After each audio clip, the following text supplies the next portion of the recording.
Bismillahirrahmanirrahim. Alhamdulillahi rabbil alamin. Allahumma salli wa sallim ala sayyidina Muhammadin wa ala alihi wa sahbihi ajma'in.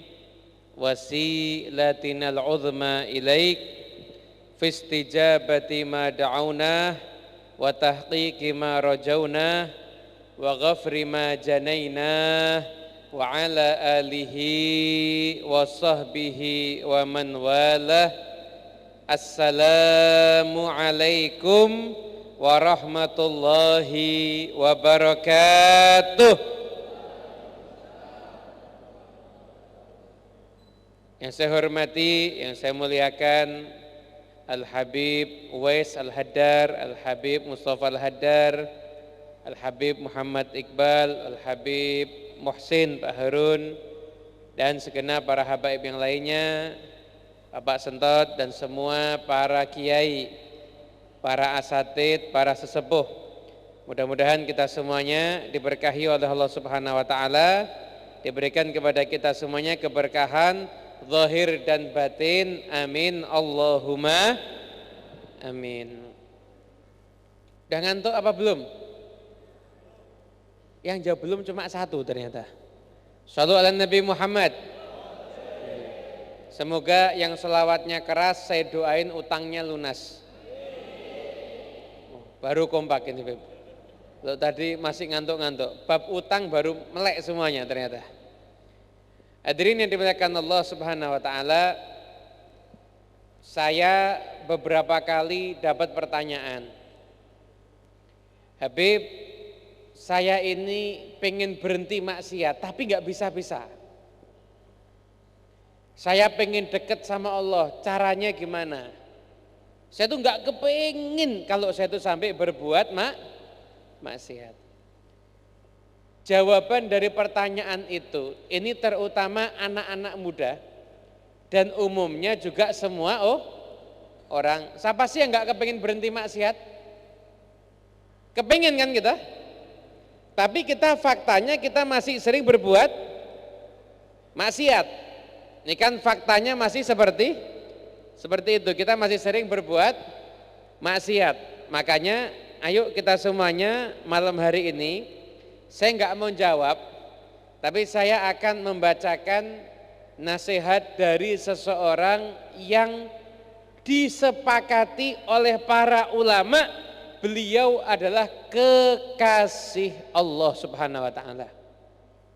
Ulama sepakat, beliau ini kekasih Allah, bahkan ulama dalam dunia keilmuan zahir menyatakan beliau itu adalah seorang mujaddid. Artinya apa? Seorang ulama yang hanya muncul 100 tahun sekali. Beliau adalah Al-Imam Qutbul Irsyad wa Ghawthil Ibad wal Bilad Al-Habib Abdullah bin Alawi Al-Haddad.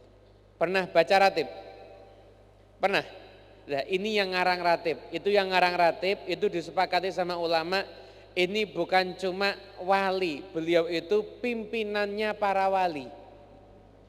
Dan bukan hanya sekedar ulama, tapi beliau itu adalah seorang mujaddid, ulama yang level kualitas seperti beliau hanya muncul 100 tahun sekali. Apa nasihatnya? Nasihatnya penting untuk kita semuanya. Saya kalau ceramah, udah ada yang ceramah udah banyak, saya cuma membacain kitab aja biar kita semua dapat berkah ya. Kalau yang ngomong saya nggak tahu yang turun siapa, jangan-jangan yang turun jin ifrit. Tapi kalau yang ngomong wali, insya Allah yang turun kekasihnya Allah Subhanahu wa taala, begitu. Ini dari tadi saya kok ngerasa posisi surbannya nggak pas. Lihat dulu ini, ya. Perlu dibenerin dikit ya. Karena mohon maaf, kalau artis itu disuruh rapi, masa ulama yang ngajarkan ilmunya Nabi nggak rapi? Kan harus rapi ya. Sallallahu alaihi Nabi Muhammad. Utangnya lunas semua berarti ini insyaallah. Beliau Al-Habib Abdullah Haddad menyatakan, Man lam yastati aw lam yanshad li fi'lil khairi kullih fala yambaghi lahu ayyatrukahu kullah. Ini cocok buat kita nih. Barang siapa yang tidak mampu atau enggak semangat mengerjakan semua kebaikan, enggak semangat dan enggak mampu mengerjakan semua kebaikan. Malam ini kita kumpul zikir, kebaikan enggak? Kebaikan. Tapi ada di antara kita yang enggak mampu zikir lama-lama. Kalau zikirnya lama, ngantuk. Ada juga di antara kita zikir semangat, tapi kalau suruh tahajud, mohon maaf, subuhnya aja telat. Benar enggak? Jadi kita ini tidak bersemangat di semua kebaikan. Nah, gimana kalau kondisi seperti itu? Beliau mengatakan apa? Fala yambaghi lahu ayyatrukahu kullah. Jangan ditinggalkan semua kebaikan. Bal yaf'alu minhu ma yastati'u wa ma yatayassaru alaih. Tapi kamu kerjakan kebaikan yang kamu mampu dan kamu merasa mudah dan nyaman untuk mengerjakannya. Fa innal khaira yad'u ba'dhuhu ila ba'dhin was-saghiru minhu yajurru ilal kabir wal qalilu minhu yad'u ilal katsir wal khairu 'adatun kama warada. Jangan kamu tinggalkan semuanya, lakukan yang kamu bisa. Kenapa? Kebaikan itu akan narik kebaikan yang berikutnya. Kebaikan kecil akan narik kepada kebaikan yang besar dan terus seperti itu. Kebaikan itu harus dibiasakan dan ditradisikan sebagaimana datang riwayat tentang permasalahan itu. Saya kasih contoh ya, Habib, saya belum bisa sholat sunnah. Rawatib cuma 10 rakaat, gampang. Sebelum subuh 2, sebelum zuhur, pada maghrib, pada isya. Mampu enggak? Enggak mampu. Mampunya gimana? Mampunya cuma ba'dal maghrib. Ya udah, kamu istiqomahkan ba'dal maghrib itu aja. Simpel apa enggak ini? 2 rakaat kan? Tapi jangan disepelekan. 2 rakaat yang ba'dal maghrib kalau dia istiqomah, nanti menjadikan dia bisa 2 rakaat ba'da isya, bisa 2 rakaat setelah zuhur dan lain sebagainya. Kebaikan itu kalau kecil tapi ditradisikan maka akan menarik kepada kebaikan yang besar. Maaf. Biasanya sedekah berapa? Di kantong ada 100.000, 50.000, 20.000, 10.000, 5.000, 2.000, 1.500. Ada pengemis datang, yang keluar yang mana? Yang keluar yang mana? 500? Enggak, kalau saya yakin jenengan yang keluar 1.000. Terus minta kembalian 500. Sama aja berarti ya. Bisa sedekah dikit, tidak apa-apa, tapi sedekah terus. Dibiasakan dan ditradisikan. Begitu. Kenapa? Nanti yang kecil-kecil itu akan menarik kepada yang besar. Kadzalika man ajaza antar kisyarri kullihi fayambaghi lahu ayyatruka ma yatayassaru alaihi tarkuhu minhu. Dan begitu juga kita kalau tidak mampu ninggal semua keburukan, maka tinggalkan yang kita bisa. Tinggalkan keburukan-keburukan yang enggak penting, dosa-dosa yang enggak penting.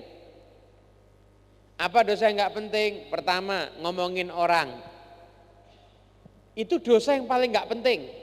Wah, ngomongin orang berat, Beb, ketemu orang pasti ghibah. Ya udah, yang paling simpel aja. Mulai sekarang tinggalkan ngikutin berita artis. Infotainment, ada artis mau cerai nggak usah dicari tahu sebabnya kenapa.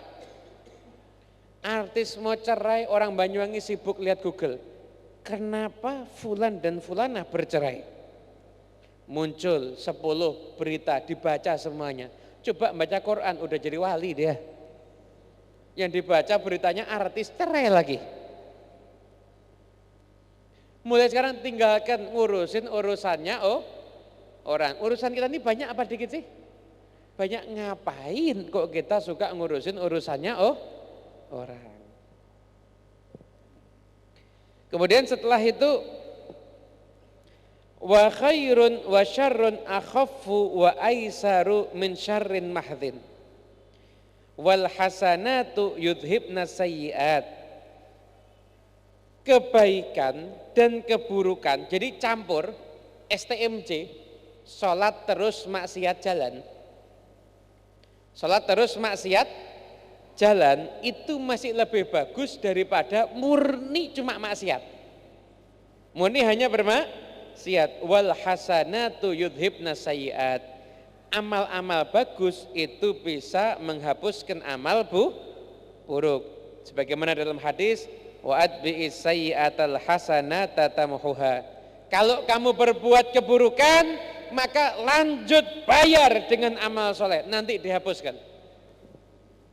Habib, saya punya problem. Problemnya apa? Belum bisa berhenti nonton perempuan cantik.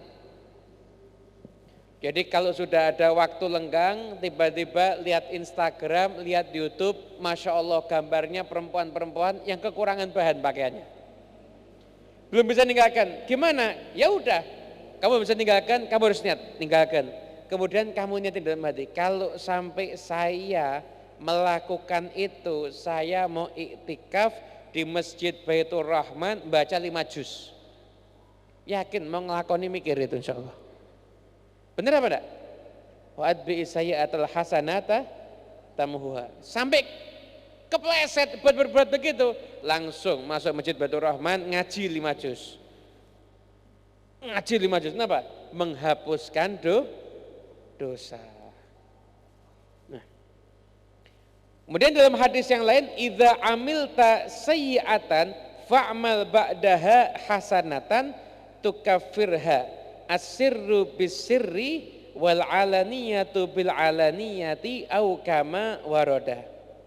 Dalam hadis juga disebutkan, kalau kalian berbuat keburukan, laksanakan setelahnya itu perbuatan baik. Laksanakan setelahnya perbuatan baik. Kalau keburukanmu itu rahasia, nggak ada yang tahu, kamu buat perbuatan baik juga rahasia. Kalau keburukanmu terang-terangan, perbuatlah perbuatan baik juga terang-terangan. Nah, sampai di sini, ini kalau saya lanjutkan lagi panjang. Cuma di sini ada satu kisah yang luar biasa. Yang luar biasa saya akan bacakan, saya akan langsung sampaikan. Abdullah Haddad menyatakan kurang lebih begini. Kita ini tidak bisa sempurna. Ada yang bisa sempurna baik terus, bisa?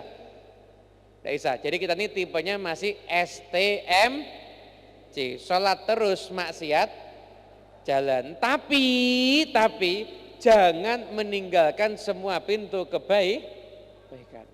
Di sini dikisahkan, ada orang soleh ketemu sama perampok. Orang soleh ketemu sama perampok. Ketika berjumpa dengan perampok, dia lihat perampoknya ini kejam, jahat, bengis. Tapi ternyata sambil ngerampok, dia ternyata puasa sunnah. Aneh ya? Maling, tapi habis itu sahur terus puasa sunnah, tapi maling. Copet, tapi lagi puasa Senin Kamis. Akhirnya ini ulama-ulama bingung. Mas, kamu ini kan rampok, tapi kok puasa sunnah? Aneh. Jawabannya rampoknya bagus. Pintu deket saya sama Allah itu enggak saya tutup semuanya. Kalau saya enggak bisa kebaikan di yang lain-lain, saya paling tidak itu bisa berbuat baik dengan mengerjakan amal sunnah, yaitu puasa. Semoga suatu saat Allah menjadikan aku enggak suka sama maksiat dan aku jadi orang yang bertobat. Kata ulama tadi, yang benar aja, ya mudah-mudahan benar begitu. Berapa tahun kemudian ketemu perampok lagi tawaf, sedang haji lagi tawaf. Ditanya, kamu yang dulu ngerampok? Benar, puasaku satu kebaikan membuka pintu kebaikan yang berikutnya hingga aku menjadi orang yang saat ini jadi orang yang soleh. Hadirin yang dimuliakan Allah Subhanahu wa taala, saya akan sampaikan hal yang penting sekali. Ada beberapa detik, beberapa menit yang berlalu dalam kehidupan kita yang bisa menjadikan kehidupan kita berubah bahkan berubah sampai hari kiamat. Sampai nanti kehidupan akhirat kita. Saya nanya. Kalau kita ketemu sama orang yang ditahan di penjara karena kasus membunuh orang. Terus kita tanya sama dia, kamu dari mulai berpikir untuk membunuh sampai kamu melakukan pembunuhan itu jaraknya berapa lama? Itu ada yang hitungannya detik. Ya saya mikir 10 detik kemudian saya tusuk. Ada yang mikir 1 menit. Artinya Anda bisa bayangkan hanya hitungan detik langsung dia kehidupannya berubah jadi pembunuh, masuk penjara, harus mendekam di penjara, bahkan kadang-kadang tahanan seumur hidup. Benar apa enggak ini? Hanya sekian detik ternyata bisa merubah kehidupan. Banyak seperti itu. Mohon maaf anak-anak perempuan atau mungkin terutama perempuan ini yang hamil di luar nikah. Dari mulai berpikir untuk berbuat zina sampai akhirnya berbuat dan menikmati, itu masanya berapa lama?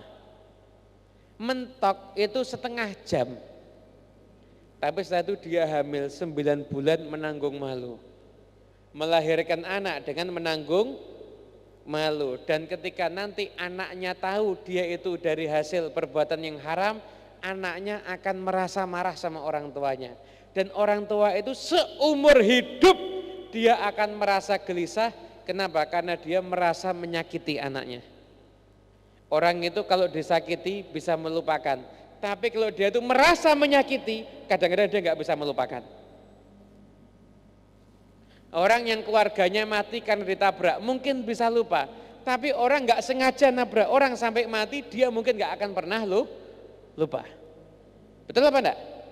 Faktanya seperti itu. Itulah keburukan itu terjadinya hanya sekian detik yang menentukan, tapi berakibat perubahan hidup di dunia sampai nanti di akhir. Kebaikan juga sama.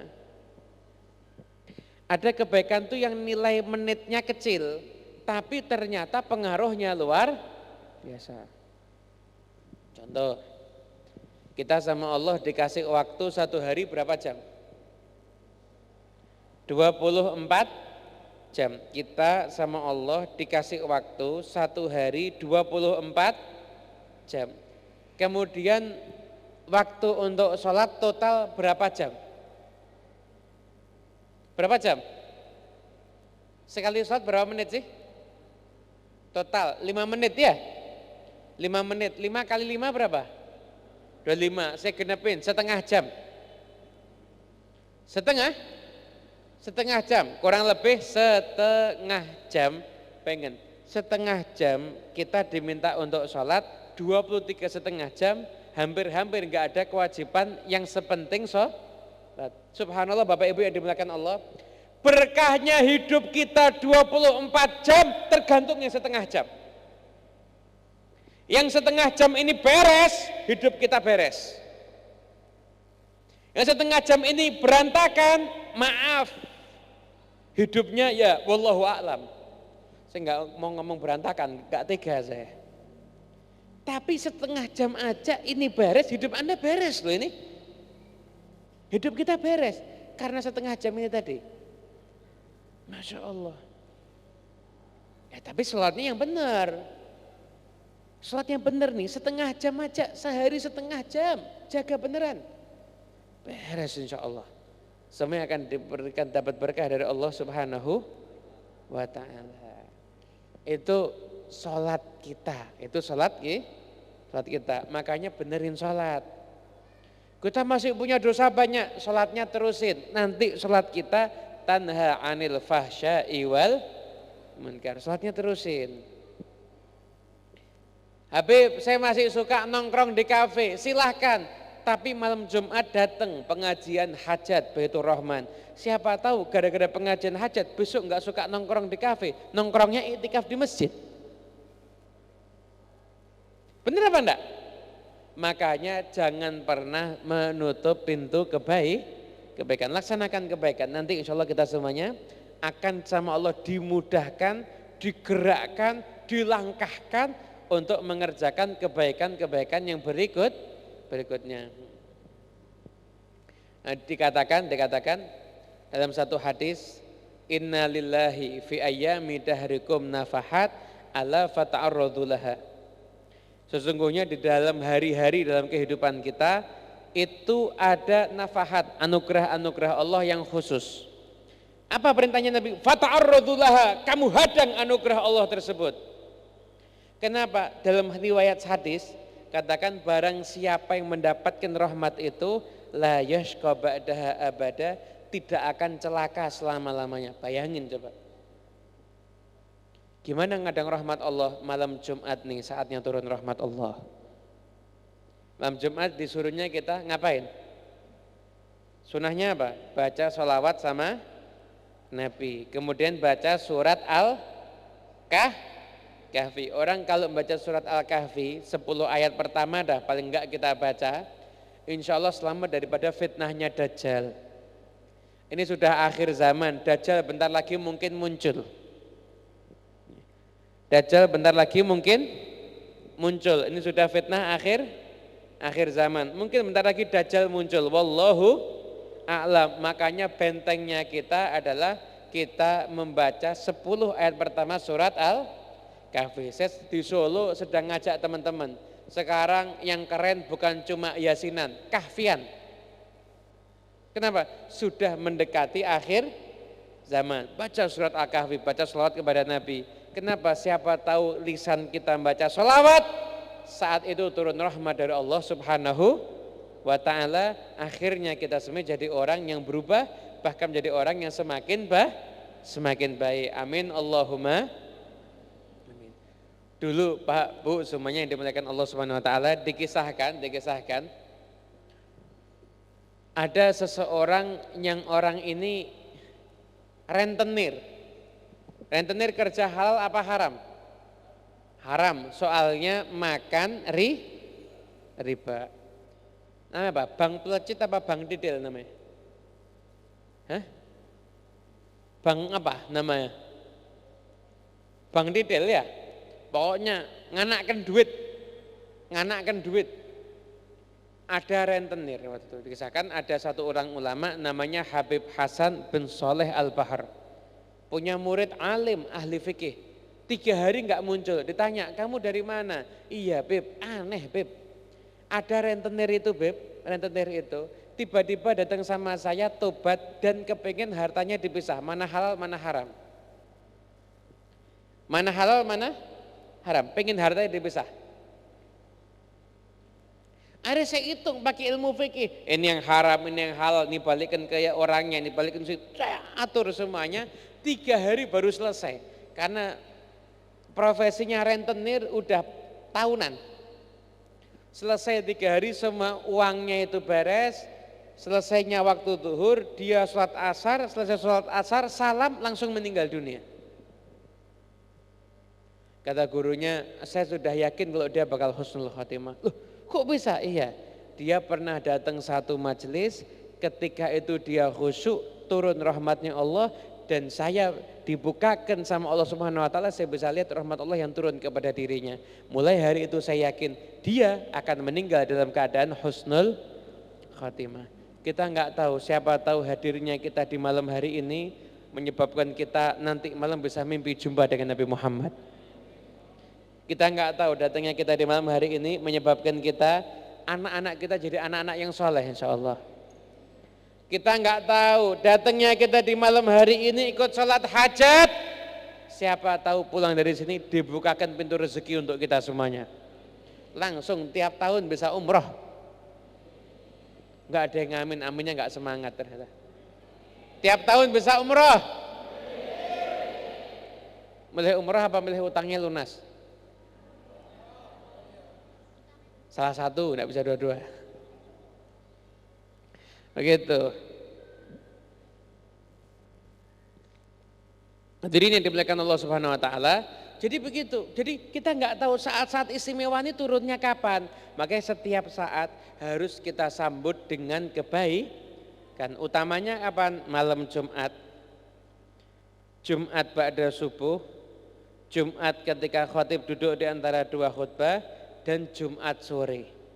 Ini dalam jangka seminggu, 4 waktu ini harus kita isi dengan amal soleh. Enggak tahu bagian yang mana ketika kita dapat rahmat Allah Subhanahu Wa Taala, langsung spontan kehidupan kita berubah dunia akhirat. Amin Allahumma amin. Makanya jangan pernah ngeremehkan amal soleh. Mungkin sedekahnya kita yang menerima cuma kucing, sedekah ikan sama kucing.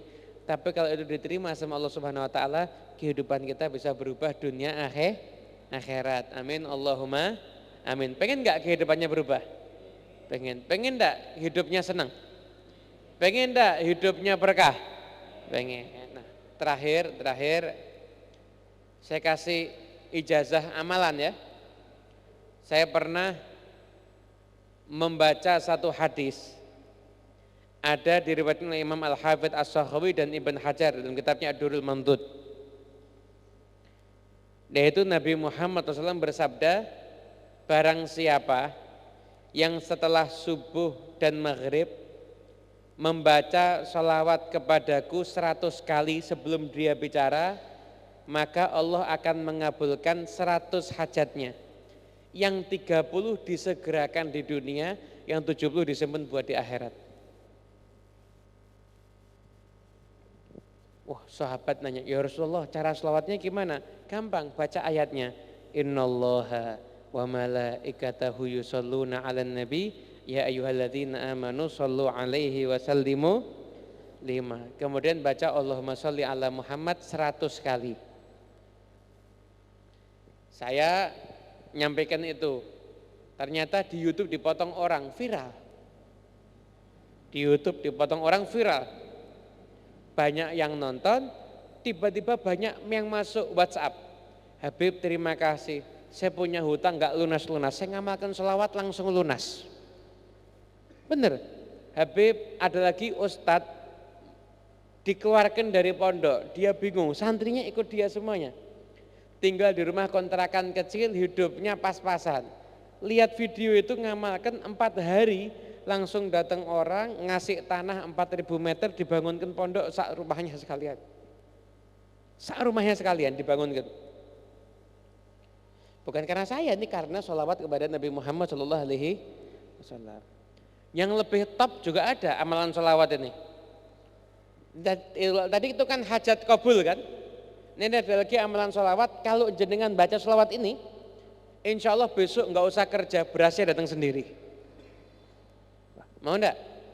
Besok enggak usah kerja, berasnya datang sendiri. Tapi jangan dicatat ya, harus dihafalkan nih. Sudah siap? Siap menerima amalan? Siap. Jadi ngamalkan, besok enggak kerja, berasnya datang sendiri. Nanti malam sebelum tidur baca sholawat 1000 kali tanpa nafas. Insya Allah besok nggak usah kerja lagi, nanti berasnya datang sendiri insya Allah ya. Bentar, omongan saya keliru tak ini? Keliru tak? Enggak kan? Bener kan? Alhamdulillah, selamat mengamalkan. Selingan biar gak ngantuk, karena tadi kan ada sholat hajat, ada sholat hajat. Jadi sholawat tadi itu kalau diamalkan insya Allah hidupnya berkah. Dan insya Allah hadirin yang dimuliakan Allah Subhanahu Wa Taala, kita semua masih punya dosa, tapi kita harus punya pintu hubungan kita sama Allah. Pintu itu yang kita buka terus. Lazimi. Apa? Yang 100 kali. 100 kali minta diulang lagi. Jadi hadis riwayat Imam Ibn Hajar ngeriwayatkan dalam kitabnya Al-Hafidz As-Sakhawi juga meriwayatkan. Nabi bersabda, barang siapa yang sholawat kepadaku selesai sholat maghrib dan isya sebelum bicara 100 kali, Allah akan kabulkan 100 hajatnya, yang 30 disegerakan di dunia, yang 70 disimpan untuk di akhirat. Sahabat tanya, ya Rasulullah cara sholawatnya gimana? Caranya baca ayatnya, innallaha wa malaikatahu yusholluna 'alan nabi ya ayyuhalladzina amanu shollu 'alaihi wa sallimu taslima. Baca itu. Satu kali ayatnya, kemudian Allahumma sholli ala Muhammad, Allahumma sholli ala Muhammad sebanyak 100 kali. Baca itu. Banyak 100 kali. Insya Allah nanti hajat-hajatnya dikabulkan oleh Allah Subhanahu wa ta'ala. Kira-kira baca selawat 100 kali perlu waktu berapa menit? 5 atau 10? Saya udah nyoba, ini bahasanya karena keterbatasan waktu saya nggak mau praktek. Saya coba, saya praktekin di beberapa pengajian, saya suruh ngitung pakai stopwatch, nggak sampai 2 menit. Nggak sampai 2. Habib kalau sholawatnya itu cepet nanti takutnya nggak khusyuk. Kata siapa nggak khusyuk? Yang senang khusyuk cepet silahkan cepet, yang senang pelan ya silahkan khusyuk tuh cepet itu bisa khusyuk. Mau tahu buktinya? Pembalap kalau tambah cepet, tambah khusyuk. Bener enggak itu? Pembalap kalau tambah cepat tambah khusyuk, iya kan? Pembalap kalau tambah cepat ini tambah khusyuk lah, begitulah. Pokoknya baca sholawat insya Allah berkah ya. Tadi saya sampaikan kesimpulannya, kita semuanya pendosa, tapi kita tidak mau jadi orang yang dimurkai Allah. Makanya kita mesti punya pintu amal soleh agar kita punya hubungan dengan Allah. Siapa tahu berkat amal itu Allah jadikan kita jauh dari perbuatan dosa dan jadi hamba Allah yang soleh yang mendapatkan keberuntungan dunia akhirat. Amin ya rabbal alamin. Dari saya cukup sekian, mohon maaf yang sebesar-besarnya. Saya mohon izin akan segera melangsungkan perjalanan karena tadi maghrib saya di Pondok Askar Kauni. Habis itu di sini selanjutnya OTW Muncar. Katanya sih Muncar deket dari sini ya. Muncar deket dari sini katanya begitu. Ya semoga saya sudah benar-benar deket insya Allah. Dari Muncar insya Allah langsung ke Surabaya. Dari Surabaya saya itu langsung kembali ke Solo. Dan insya Allah majelis ini di salat hajat berkah dan saya minta doa khususnya pada para habaib doakan kami agar kami bisa menjadi orang-orang yang hidupnya selamat dan manfaat dunia akhirat.